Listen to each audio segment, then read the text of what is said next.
Hello chess enthusiasts, my name is Miha and welcome to my chessrealm YouTube channel. So FIDE Grand Swiss tournament is still underway in the UK and this tournament will also determine the two places for the 2024 candidates tournament that decides the Dean Clearance next challenger, by the way. Okay, and already in the first round there was a very interesting game between Parham Maghsoodloo and Yuriy Kuzubov. I hope I have pronounced the names correctly. Let's see what happened. Parham Maghsoodloo had white pieces and he started with c4, e6, knight to c3, d5, d4, knight goes to d6, and we have queen's gambit declined. Now c-pawn captures on d5, e-pawn recaptures, bishop goes to g5, now c6, e3, bishop to e7, bishop to d3, and knight for b goes to d7, and we have pretty much standard moves. White plays h3, protecting this g4 square, preventing any unpleasant bishop or knight to g4. So black continues with castling on the king side. White plays bishop to f4, and now c5. Black strikes the center, and d-pawn captures on c5. Knight recaptures, attacking the bishop on d3. So bishop goes back to c2, and now queen goes to b6, attacking pawn on b2. So rook goes to b1, defending, and now rook to d8, x-raying queen on d1, and this d-pawn, d4 pawn push, opening the file could be quite unpleasant. So knight from g goes to e2, defending d4 square. Knight from c goes to e4, bishop goes to e5, and now queen to e6, attacking the bishop, and bishop goes to c7, attacking the rook. But before removing the rook, black plays knight to c3. Queen is under attack. White has two options, but capturing with knight would be a mistake. Let's see, after knight captures on c3, then rook goes to d7, attacking the bishop. White has to remove the bishop. After maybe bishop goes to g3, then d4 is the killer move. White cannot grab d4 pawn because e3 pawn is pinned. And if white removes the knight, let's say to e2, then d-pawn captures on e3. Queen is under attack. After, let's say, queen to c1, then e-pawn captures on f2, check. Bishop recaptures, bishop to b4, check. King to f1, and rook to d2, and white is done here.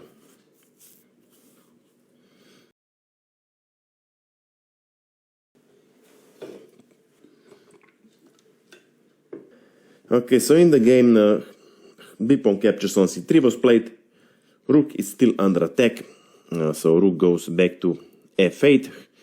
Now white castles king side, and now b6, preparing to fianchetto light square bishop. Knight goes to f4, attacking the queen. Queen goes to c6, attacking the bishop. And now bishop goes to e5.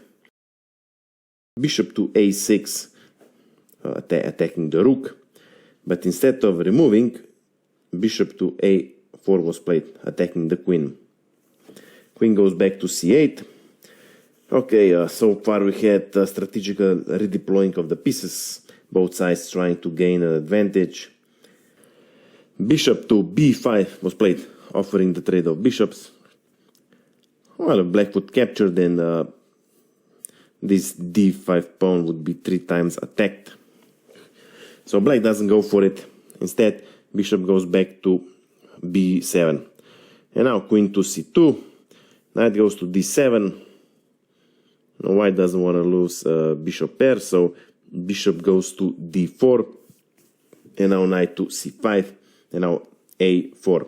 It's sort of a waiting move. White wants to see what black is up to. And bishop to d6 was played, targeting this knight on f4.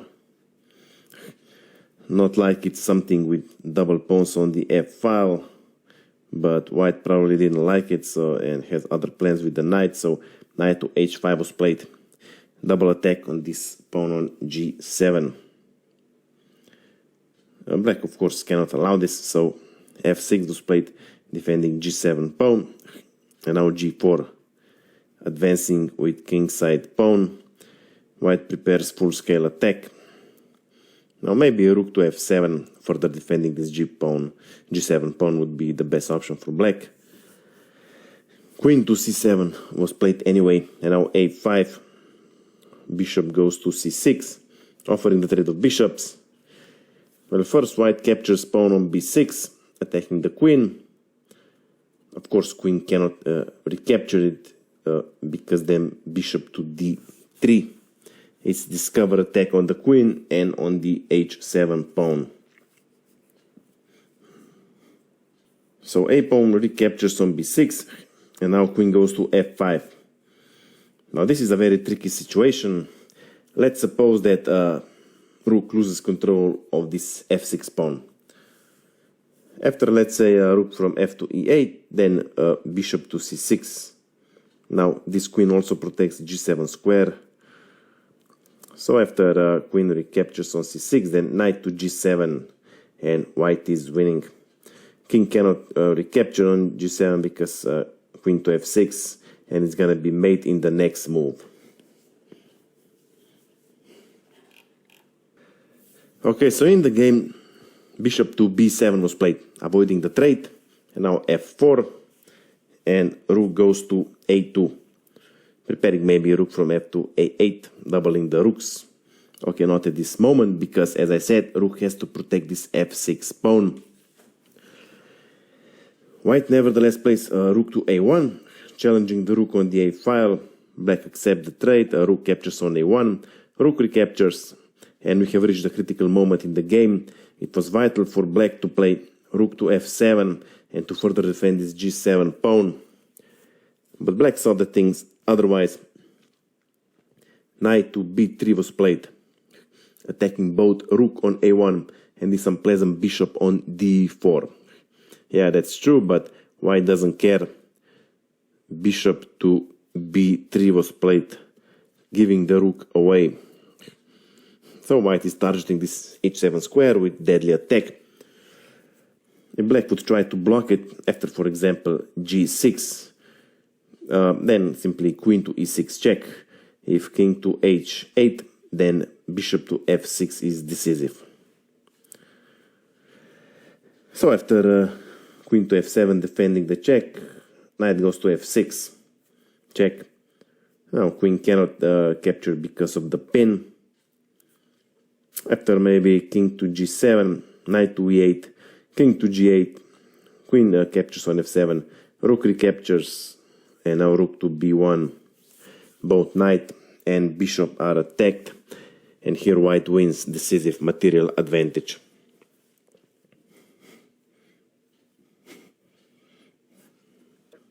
Okay, so in the game, black accepts the rook sack, so knight captures rook on a1. Queen goes to h7 check, king to f7 is the only move, and now knight captures pawn on g7, preparing mate in 3.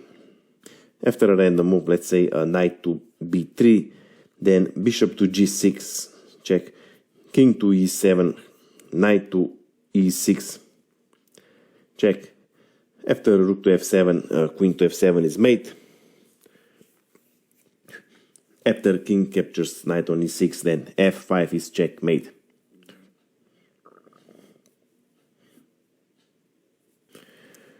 So in the game, king goes to e7 was played immediately.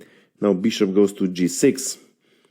Again, if black plays a random move, let's say knight to b3, then knight to e6, and it's gonna be mate in the next move, as shown previously. So bishop captures on f4 was played, removing this f pawn. Now f5 is no longer possible, but still knight to e8 check was played. Let's see what black can do. After king to e6, it's bishop to f5 is checkmate. If king goes to d8, then knight to c7, bishop recaptures, queen to g7, attacking the rook. Rook cannot go anywhere. After, let's say, bishop to d6 defending, then bishop to f5. Mate is coming here on d7. After bishop to c8, then simply bishop to b6. King e8, bishop to g6, rook to f7, and queen to e7 is checkmate. And realizing that all is lost, in this position, Yuriy Kozubov resigned the game. So I hope you like this game, I hope you have learned something from it. If you have any questions, my email is below in the description. Of course, I invite you to visit my Instagram page. That's it for now, and see you soon.